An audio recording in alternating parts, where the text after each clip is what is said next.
So starting at the start line, the first thing we see is a left turn and then a slalom.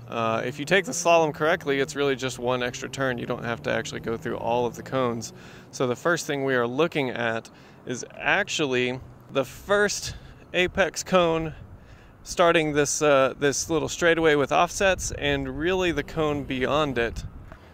So now we've actually entered the offset section, and we're staring down into this chute, which is sort of a modified Chicago box. And there's really only two cones that define how we need to be in this section, and it's well, I guess I'll say one. It's not even that one with the 3 pointer cones, it's that one before, because that's what you got to miss, and that's what you got to get behind in order to complete the rest of the section. Immediately in front of us is some bricks, and off to the left you will see that that is actually the cone that we have to get back around.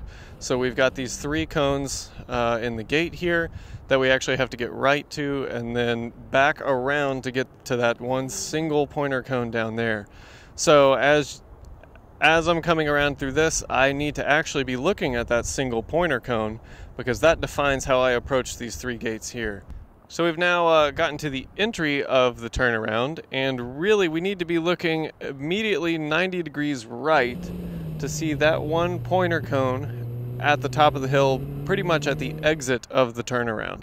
That is going to, if you can sight that, is going to give you a really good idea of the severity of this turnaround and how much room you have to play with on the exit. Now we've gotten through the big turnaround and have made it through the little offsets. We've been keeping our eyes up, so those haven't really been a big deal at all, just navigating through them. And now we're getting to the big left-hand turnaround.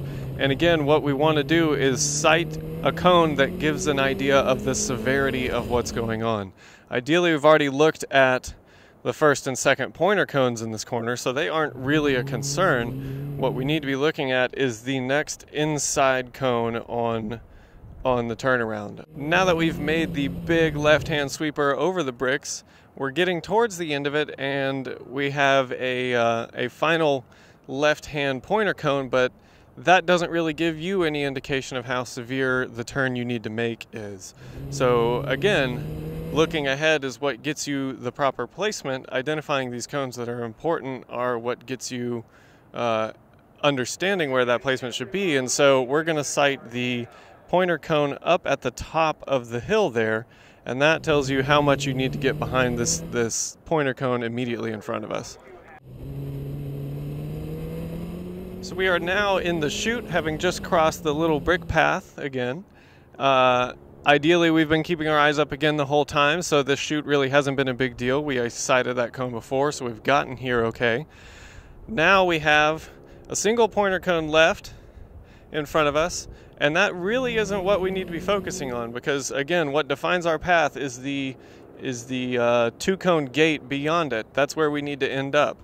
So right here, that's what you need to be focusing on, because you'll have a much greater idea of how much speed you can carry through this corner if you're sighting where you need to end up being. So that is the next set of cones that you need to focus on. We've come through the 2-cone gates. We now are looking at a big left-hand corner, but one more time, we are looking at a corner that is really more determined by where we need to end up.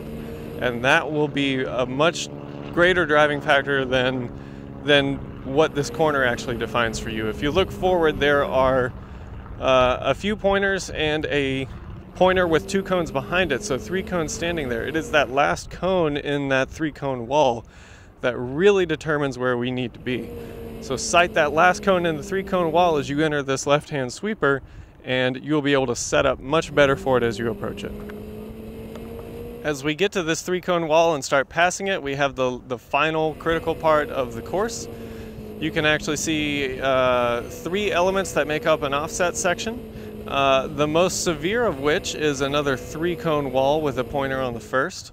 That is the next thing to look at, just to make sure you can get around it and behind it. And if you can set up early enough for this, you should be able to carry that speed all the way through the corner. So again, just an early checkup on this one. Carry some speed, and if you are sighting the first cone in that 3-cone wall that's in front of us, you will know when to check up. You'll intuitively be able to navigate this appropriately. So that is now actually the 9th cone that we have called out in this walk. But really, those are just sight directions. So of those 9 that we've talked about, only a couple of them do you actually have to think about as you drive past. The others have just been tools for us to understand how to get through a corner and where we want to be placed for the next one. So hopefully this has helped you actually understand how I approach a course walk, how I identify cones. And I would hope that if you guys could apply this in the future, then maybe you'll see some time drop.